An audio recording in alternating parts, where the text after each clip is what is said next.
내가 비옵는 것은 이 사람들만 위함이 아니요 또 저희 말을 인하여 나를 믿는 사람들도 위함이니. 한 절을 봉독했습니다. 주님께서는 17장 1절부터 지금 이 마지막 절에 이르기까지 하나님의 우리를 향하신 계획과 또 하나님께서 이미 이루신 것과 장차 이루실 일들에 대하여 제자들과 또 장차 믿을 우리들에게 모든 것을 알게 하시기를 지금 원하고 계십니다. 여러 가지 복된 약속들 중에 특별히 여기 있는 것 같이 우리 말을 인하여 나를 믿는 사람들에 대한 것도 포함시키고 있음을 기억해야 될 겁니다. 내가 비옵는 것은 이 사람들만 위함이 아니고 저희 말을 인하여 나를 믿는 모든 사람들도 위함입니다. 라고 분명히 못을 받고 있습니다. 오늘 저희가 이 시간에 확인해 보려고 하는 것은 바로 그 얘기들, 나를 믿는 사람들이라는 말, 그것이 왜 저희 말이라는 것으로 조건을 삼고 있느냐 하는 것입니다. 예수를 믿게 하는 것, 예수를 믿게 되는 방법을 왜 말로 정하셨을까 하는 것이죠. 우리 생각에는 그것이 말이기보다 어떤 기적이고 능력이었으면 좋겠다고 생각되지 않습니까? 저는 저랑 아주 친한 친구 중에 하나가 예수를 믿고 있지 않습니다. 제가 열심히 예수 믿는 문제를 얘기하고 그의 삶에 일어나는 여러 가지 불합리한 일들 때문에 그것 봐라, 역시 예수를 믿어야 되지 않느냐라고 쭉 얘기하면 다 듣고 나서 그러죠. 좋은 얘기지. 꼭 이렇게 얘기를 해요. 그럼 믿지는 않습니다. 그래서 제 생각에는 이 왼수가 꽉 무슨 병에 걸려서 막 죽을락 말락 하는데 제가 나타나서 짠 하고 일으켜 놓으면 혹시 믿지 않을까, 그런 생각을 하곤 합니다. 그러나 하나님이 그런 방법을 약속한 적도 없고 요구한 적이 없다는 것이 우리한테 참으로 신기하지 않습니까? 이 얘기는 방법적인 문제만이 아니라는 생각까지 우리를 도달하게 합니다. 신앙이란 결국 어떤 능력과 방법에 관한 문제가 아니라는 얘기가 자연스럽게 나올 수밖에 없습니다. 예수를 믿는다는 것은 결국 예수를 우리가 세상 사람들이 생각하는 식으로 믿는 것과는 다르길래, 말하자면 그 방법이 우리의 전하는 말이 되고 우리가 요구하는 식으로의 능력과 기적은 아닌 것이지 않겠는가 하는 생각을 야기시킨다 이겁니다. 세상 사람들은 이 예수 믿는 이 우리의 신앙에 대하여 이렇게 얘기하기 일수 아닙니까? 당신들은 예수를 믿고 저 사람들은 또 부처를 믿고 다 결국은 같은 얘기 아니냐.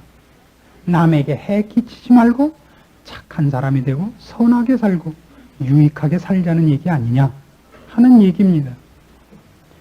그런 차원에서 기독교는 분명히 아니라고 대답할 수밖에 없습니다.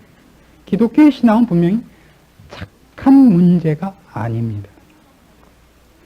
신자들이 얻어 걸리는 신앙상의 큰 유혹 중에 하나가 왜 정당하게 살았는데, 정직하게 살았는데 좋은 결과가 없느냐 하는 것 아닙니까? 왜 악당들이 더 잘 사냐 하는 것이죠.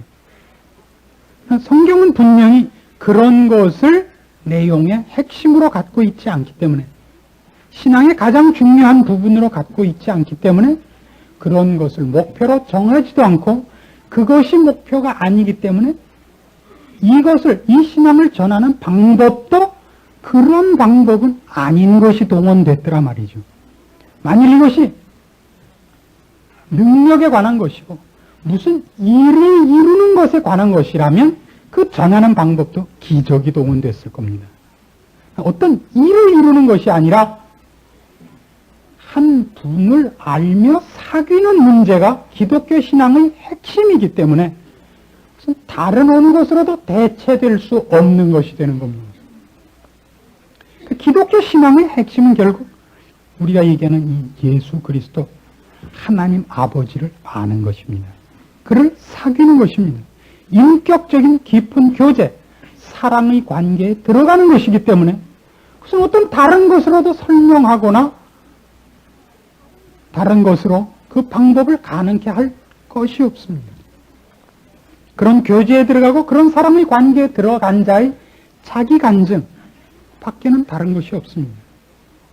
이것이 만일 어떤 점수를 따는 일, 무슨 뭘 높이를 쌓는 일, 뭘 깊이 파는 일에 관한 것이라면 어떤 다른 기술적인 방법, 능력적인 방법이 동원됐어야 될 것입니다. 그렇지 않다 말입니다. 꼭 기억하셔야 될 놀라운 얘기입니다. 구약성경 호세아 6장에 가면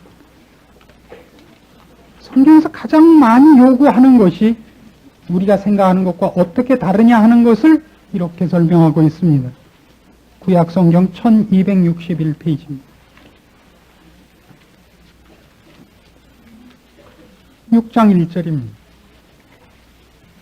오라, 우리가 여호와께로 돌아가자. 여호와께서 우리를 찢으셨으나 도로 낫게 하실 것이요 우리를 치셨으나 싸매어 주실 것입니다. 여호와께서 이틀 후에 우리를 살리시며 제3일에 우리를 일으키시리니 우리가 그 앞에서 살리라. 그러므로 우리가 여호와를 알자. 힘써 여호와를 알자. 그의 나오심은 새벽 빛같이 일정하니 비와 같이 땅을 적시는 늦은 비와 같이 우리에게 임하시리라 하리라. 에브라임아 내가 네게 어떻게 하랴. 유다야 내가 네게 어떻게 하랴. 너희의 이내가 아침 구름이나 쉬 없어지는 이슬 같도다. 그러므로 내가 선지자들로 저희를 치고 내 입에 말로 저희를 죽였느니 내 심판은 바라는 빛과 같으니라. 나는 인애를 원하고 제사를 원치 아니하며 번제보다 하나님을 아는 것을 원하노라. 종교적인 행위가 신앙의 핵심도 아니며 우리의 실패와 실수로 인하여 무너지는 것들도 아니라 그럽니다. 우리는 하나님을 모르지 않습니까? 그런 의미에서 구약의 가장 큰 얘기는 이겁니다. 하나님을 알라. 하나님은 제사 지내는 것으로 그를 만족시킬 수 있는 분이 아니다 이겁니다. 사울이 처음 이스라엘의 왕이 되어서 맨 처음 하나님 앞에 이런 명령을 받습니다. 너는 가서 아말렉을 진멸하라. 그 가서 아말렉을 진멸하고 옵니다. 그때 떨어진 명령이 뭐였냐면 소든 낙이든 어린 아이든 노인네든 남자든 유아든 남기지 말고 진멸하라 했습니다. 가축까지 몽땅. 그러나 다 그러지 않고 좋은 소를 남겨서 옵니다. 사무엘이 묻습니다. 왜 당신이 하나님의 명령을 어기고 이것들을 살려뒀습니까? 사울의 대답은 참으로 우리와 공통되는 점이 있습니다. 하나님께 제사 지내기 위하여 좋은 것들을 남겼습니다. 참 재미있는 얘기 아닙니까? 하나님께 드리기 위하여 좋은 것을 남겼습니다. 하나님이 그걸 싫어하시죠.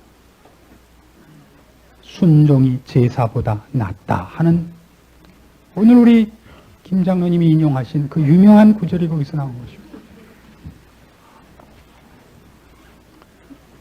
기독교라는 것은 하나님을 내가 어떻게 위하느냐 하는 종교도 아니고 하나님을 힘입어 내가 얼마나 큰 업적을 남겼느냐의 싸움도 아닙니다. 그분을 아는 싸움이고 그분과 사귀는 싸움입니다. 그래서 신약은 이 문제를 부정적으로 이렇게 똑같은 내용을 부정적으로 이렇게 설명한 대목이 있습니다. 마태복음 7장입니다. 마태복음 7장 21절입니다. 나더러 주여 주여 하는 자마다 천국에 다 들어갈 것이 아니요 다만 하늘에 계신 내 아버지의 뜻대로 행하는 자라야 들어가리라. 그날에 많은 사람이 나더러 이르되 주여 주여 우리가 주의 이름으로 선지자 노릇하며 주의 이름으로 귀신을 쫓아내며 주의 이름으로 많은 권능을 행치 아니하였나이까 하리니 그때 내가 저희에게 밝히 말하되 내가 너희를 도무지 알지 못하니 불법을 행하는 자들아 내게서 떠나가라 하리라. 여기 증거된 사람들은 예수를 믿는 것, 즉 기독교 신앙의 핵심을 뭘로 삼은 것입니까? 종교적이지 않습니까? 얼마나? 선지자 노릇하며 귀신을 쫓아냅니다. 많은 권능을 행한 자들입니다. 예수님께서 그들을 물리치신 가장 큰 이유가 뭐죠? 내가 너희를 도무지 알지 못하노라. 그것 없이는 아무리 종교적인 행위를 많이 하고 큰 일을 한다고 해도 소용이 없는 것입니다. 기독교 신앙의 핵심은 어떻게 하나님과 예수 그리스도를 아느냐, 사귀느냐, 사랑과 신뢰의 깊은 교제 속에 들어가느냐 하는 것입니다. 우리는 이 건축 문제 때문에 사실은 더 많은 말을 안 하기를 제가 원하고 여러분을 강요하고 싶은 마음도 없습니다. 제 개인적인 생각대로 하자면 그래서 이런 일은 안 생겼더라면 제일 좋았을 것을 하는 개인적인 생각이 있습니다. 귀찮습니다. 여러 사람이 자기 생각대로 막 말을 뱉고 지나가 버리고 뭐라 그러고 그러는 거 듣기 저도 싫습니다. 그건 개인적인 얘기고 교회는 이런 일들이 필요하다는 것을 제가 인정합니다. 어제 잠깐 여러분 모인 자리에서 건축위원 중에 한 분이 이런 말씀을 하셔서 제가 참 많이 공감을 했습니다. 그분은 예전에 이렇게 건축을 한번 한 경험이 있으시답니다. 근데 하나님 참 이상하시대요.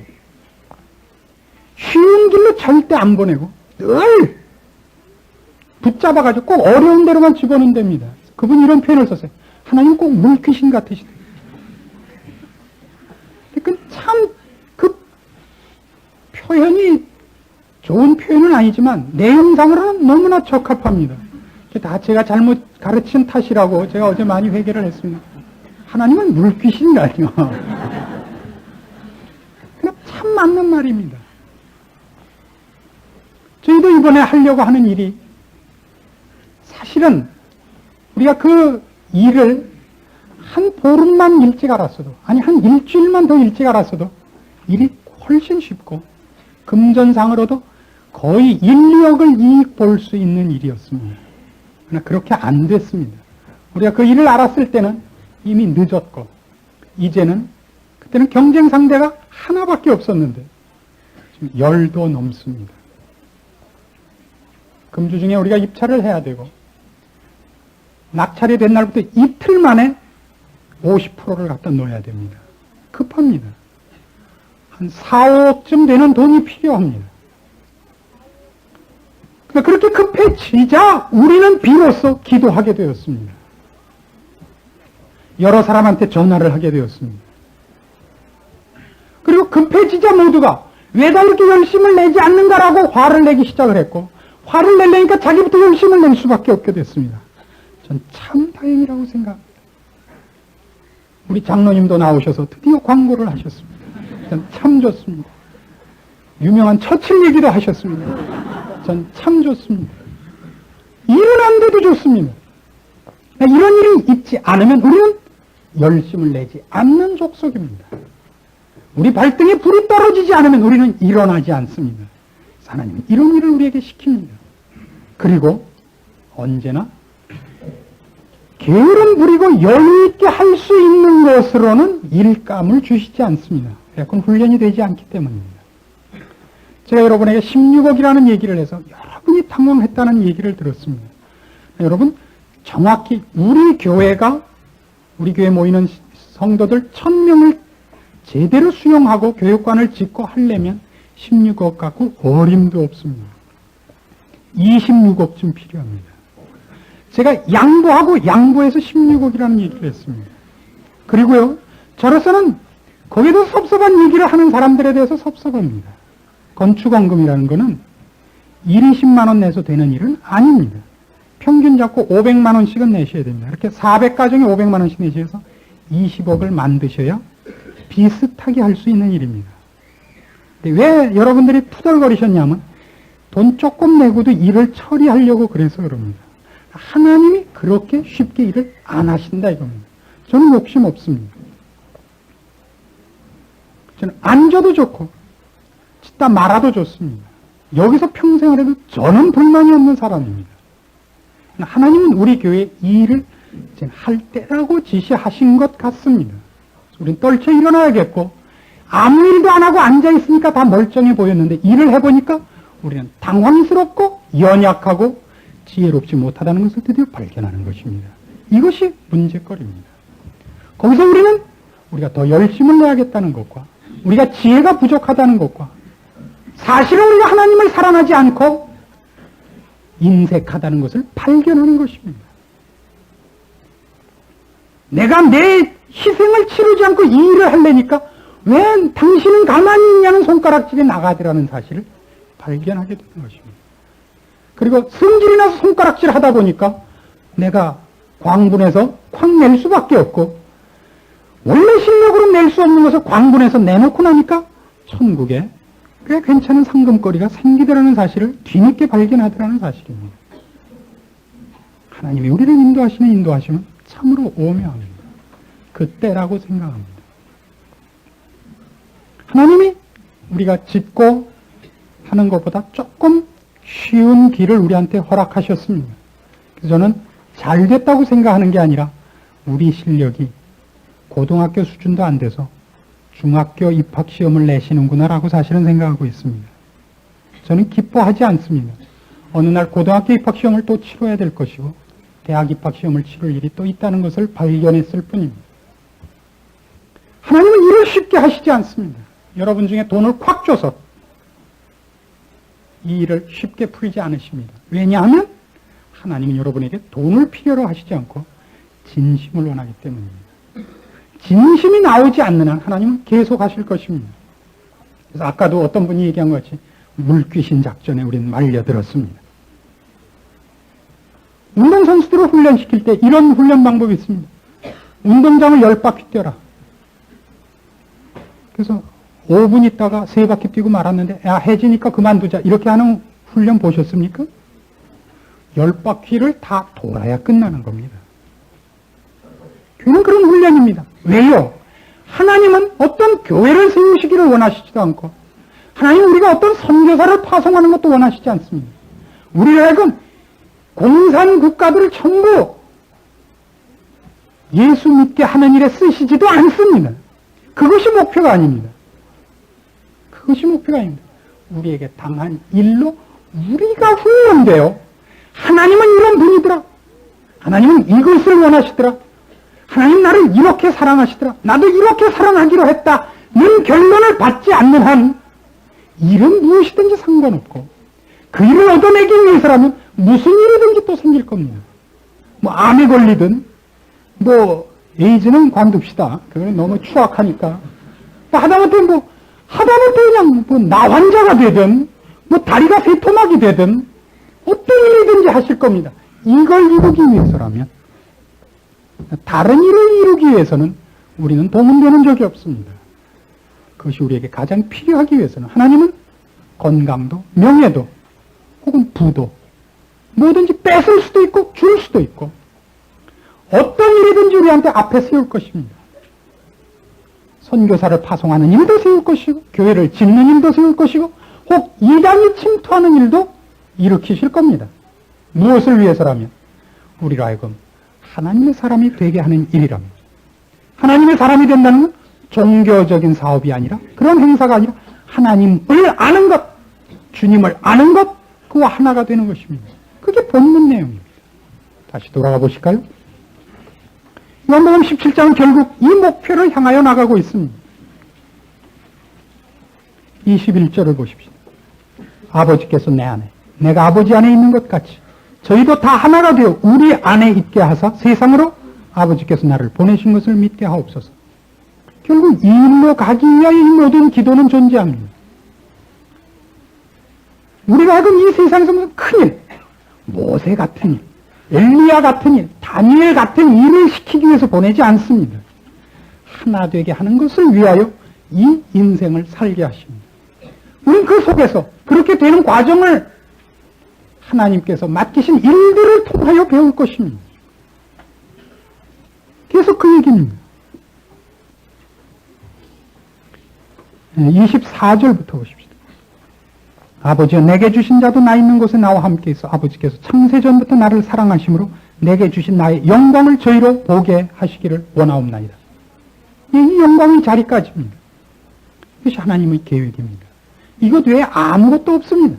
이것이 궁극적이고 최종적이고 최고의 목표이십니다. 그래서 주님이 오셨고 주님은 이 기도를 하고 있습니다. 우리 그 훈련 중에 있습니다. 그것이 꼭 교회 건축이어야 될 필요는 없습니다. 그것은 아주 사소한 것이기도 하고 또 크게 주는 것이기도 하고 그렇습니다.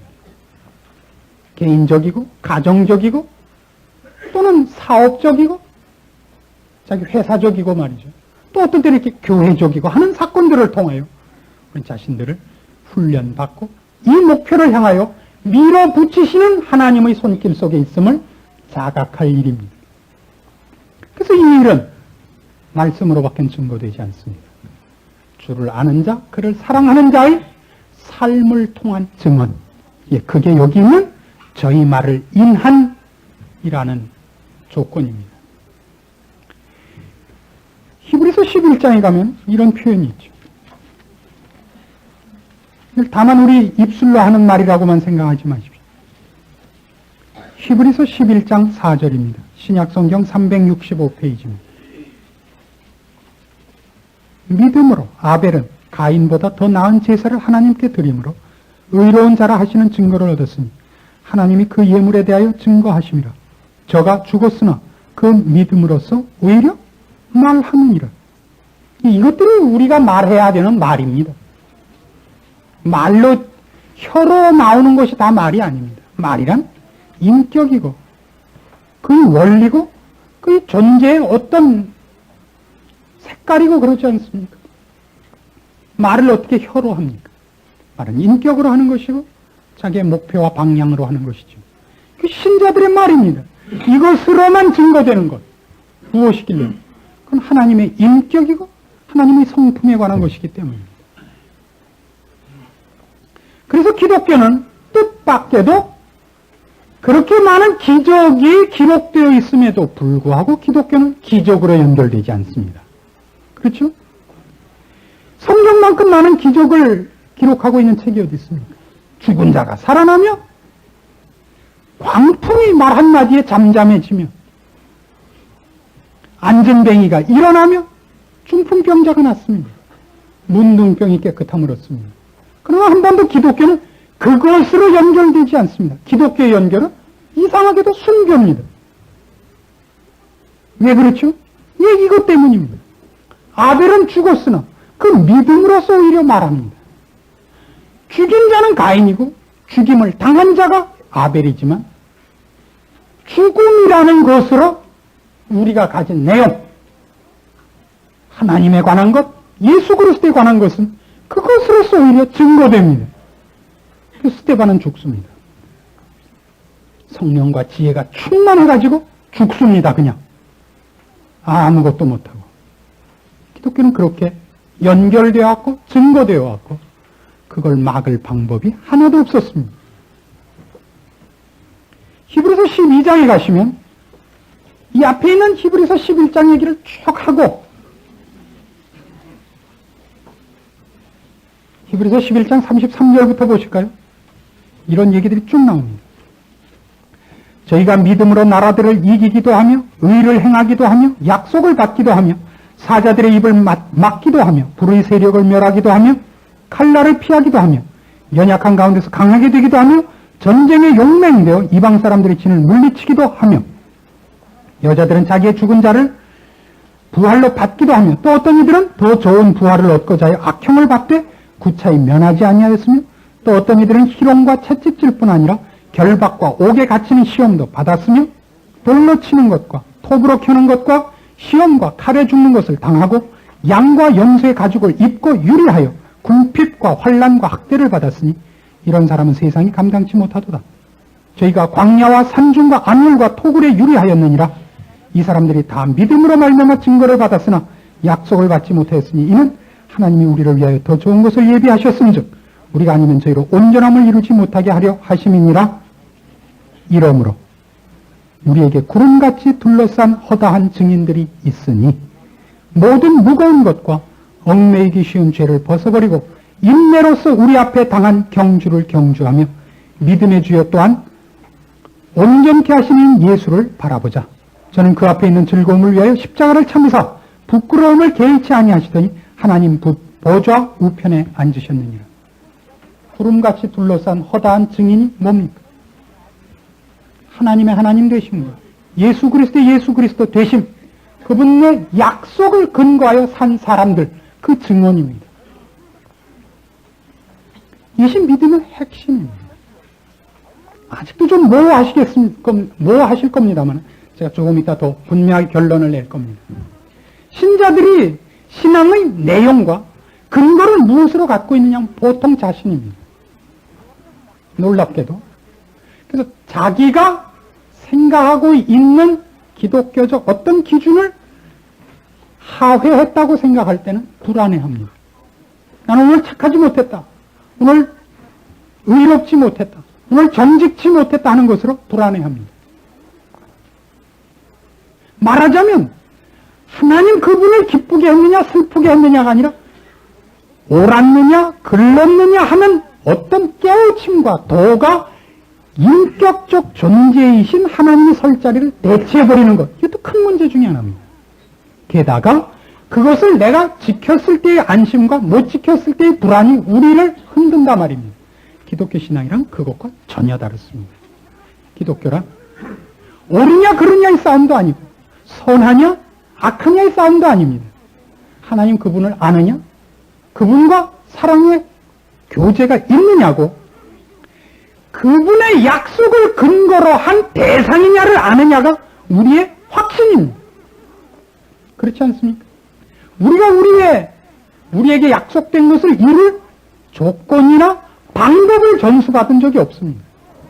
우리의 믿음은 언제나 나의 연약함과 부족함에도 불구하고 이 약속을 하신 분에 대해 내가 얼마나 아느냐에 따라서 자신을 갖게 되는 것입니다. 요한복음 17장으로 다시 돌아와 보십시오. 얼마나 놀라운 얘기입니다. 요한복음 17장은 하나님께서 예수 그리스도를 보내사 그의 사랑하시는 우리들에게 무엇을 이루실 것이며 궁극적으로 우리를 어느 자리까지 인도하실 것인가를 이제 펼쳐놓은 것입니다. 하나님의 계획들입니다. 그리고 그것을 이루기 위하여 오신 예수 그리스도의 입술로 다시 기도화된 내용들입니다. 기억하셔야 할 것은 우리의 계획이 아니라는 사실. 그리고 여기 있는 모든 내용들이 지금 기도문이 우리에게 무엇을 하라고 조건으로 제시되는 것이 하나도 없다는 사실입니다. 몽땅 뭐에 관한 얘기입니까? 하나님 이것이 당신의 계획이셨고 당신이 이렇게 하려고 하셨으니 이걸 이루어 주십시오입니다. 예수님께서 우리는 어떤 의미에서 방청객으로 앉혀놓고 예수님께서 아버지 하나님께만 얘기하고 있는 얘기들입니다.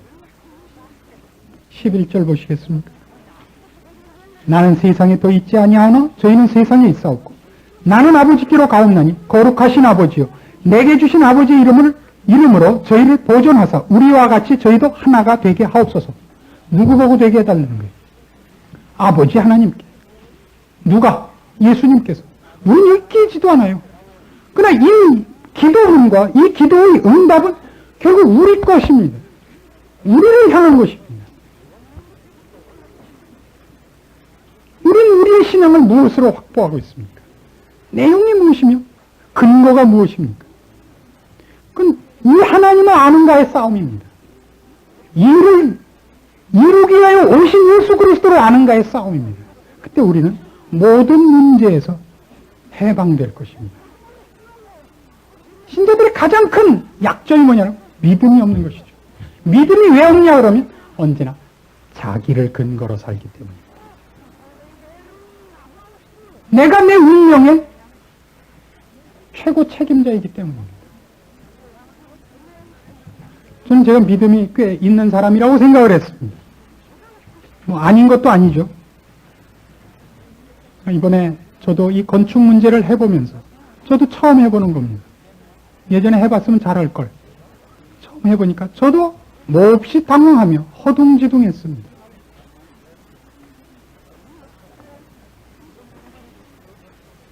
굉장히 어려운 일이라는 걸 발견했고, 그리고 그 일에서 가장 크게 놀란 것은 저도 믿음이 말만큼 세지 않더라는 사실입니다. 이런 것들이 하나님이 우리에게 알게 하시기를 기뻐하는 일이라고 생각합니다. 교회를 짓는 문제로서가 아니라 하나의 우리가 보통 여유를 갖고 감당할 수 있는 문제가 아닌 더 중요한, 더 많은 것을 투입해야 되는 일이 생기자, 결정을 해야 되는, 엄청난 결정을 해야 되는 일이 생기자, 우리는 우리가 가진 믿음의 크기가 얼마만큼인가를 드디어 보게 되더라 말입니다.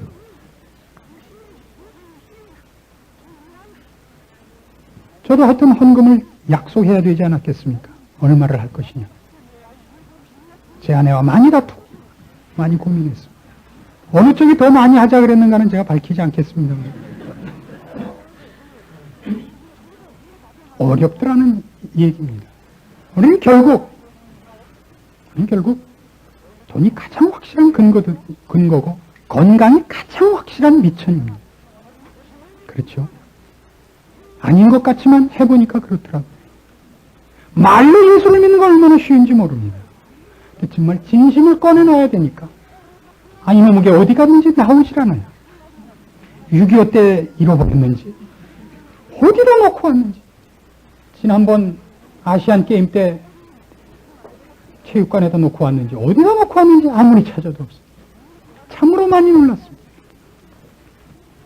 우리 바로 이 문제, 우리의 믿음의 내용과 근거를 걸어야 됩니다. 하나님이 누구시냐? 그분에 대한 내가 얼마나 알고 있냐? 그분이 나에 대해 어떤 사랑을 갖고 있는가를 내가 어느 만큼 알고 있느냐? 그것이 있다면 우리를 무너뜨릴 것은 이 세상에 없습니다. 우리를 시험 들게 할 수 있는 건 이 세상에 없습니다. 그건 없습니다.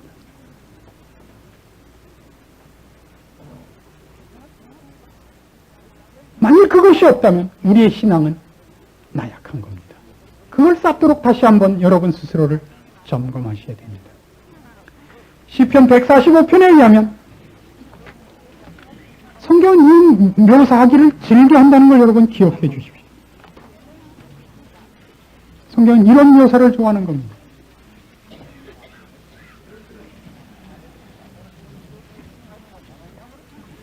시편 145편 8절입니다. 여호와는 은혜로우시며 자비하시며 노하기를 더디하시며 인자하심이 크도다. 여호와께서는 만유를 선대하시며 그 지으신 모든 것에 긍휼을 베푸시는도다. 하나님은 우리에게 지혜를 주시고 능력을 주시고 기적을 베풀어서 어떤 일을 주시고 그런 쪽으로는 사건과 연결해서 나오기 때문에 이것을 그렇게 묘사하는 겁니다. 하나님이 어떻게 우리를 애국 군병들로부터 꺼내셨는가? 어떻게 블레셋으로부터 이스라엘을 구하셨는가? 다른 말로는 여기는 하나님은 자비하시며 인자하시며 우리를 선대하시며 긍휼이 많으시도다. 성품적인 묘사의 사건적 표현일 뿐인 것입니다. 이걸 안다면 우리는 흔들릴 것이 없습니다. 우리는 실패합니다. 실수합니다. 나약합니다. 부족합니다. 그러나 우리가 아는 것은 하나님은 나에게 시험 감독관으로 와 계시는 분이 아니라 나는 너를 사랑하며 나는 은혜 베풀기를 원하며 복주기를 원한다. 그걸 기억하십시오. 그것이 우리 신앙의 최고의 핵심이어야 됩니다. 그것이 우리의 평안의 근거여야 되며 그 평안을 뺏길 수 없는 이유가 되는 것입니다. 신자가 됐다는 것은 이제 여러분을 세상에 손댈 수 없으며 하나님 손 안에서 여러분을 뺏어갈 수 없다는 얘기입니다. 여러분은 자빠져도 복을 받고 꼬꾸라져도 복을 받으며 다리가 부러져도 복을 받으니 눈이 멀어도 복을 받고 머리가 홀랑 빠지셔도 복을 받습니다. 그거 기억하셔야 됩니다. 우리를 어떻게 할 수 있는 것은 이제 이 세상에 없습니다. 이제 우리를 어떻게 하는 것은 하나님이 사랑하기 때문에 하나님이 우리를 복주시기 위하여 하나님이 아직 불만스럽게 생각하셔서 손대는 부분이 있을 뿐입니다. 밖에서 손을 대는 것이 아니라 나를 사랑하시는 하나님, 나를 복주시기를 원하시는 하나님이 나를 그분이 가지신 충만한 것을 다 주기 위하여 손대시는 훈련이 있을 뿐입니다. 우리에게는 그 훈련의 어려움으로 말미암는 비명이 있을지언정 절망스러운 비명은 있어서는 안 됩니다. 우린 절망과 이런 단어들은 등장시킬 수 없는 자녀들이 된 것입니다. 여러분의 삶을 믿음의 차원에서 점검해 주십시오. 여러분이 무엇으로 불안해하며 무엇으로 자신하고 있는가를 점검해 주십시오. 하나님이 여러분의 아버지 되신 것을 인하여 정말 마음 든든한가 점검해 주십시오. 그리고 감사하십시오. 우리를 손댈 것이 세상에 없는 것을 인하여, 그리고 하나님이 우리를 더 크게 복주시기 위하여 아직도 간섭하시며 인도하시며 보호하심을 인하여 여기 있는 것 같이 그의 영광의 자리에까지 가도록 하나님이 요구하신다는 사실 앞에 감사하십시오. 기도하십시오. 하나님 아버지의 은혜를 감사합니다. 하나님께서는 우리보다 우리 자신에 대하여 더 큰 욕심을 갖고 계시며 더 사랑하시며 우리가 욕심낸 것보다 더 많은 것을 주시기를 기뻐한다는 사실 앞에 놀랍니다. 우리의 게으름과 부족함을 주님 불쌍히 여기시고 우리를 깨우치시며 하나님께서 주시려는 그 영광의 자리를 보게 하사 우리로 간절히 사모하게 하시옵소서.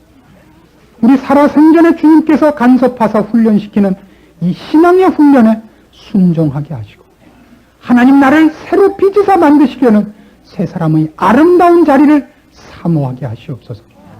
기도할 줄 알게 하시고 약속을 따라 구할 줄 알게 하시며 세상을 향하여 달리는 내 발걸음을 주 앞에 붙들어 매 달라고 간절히 기도하는 심령을 허락하시옵소서.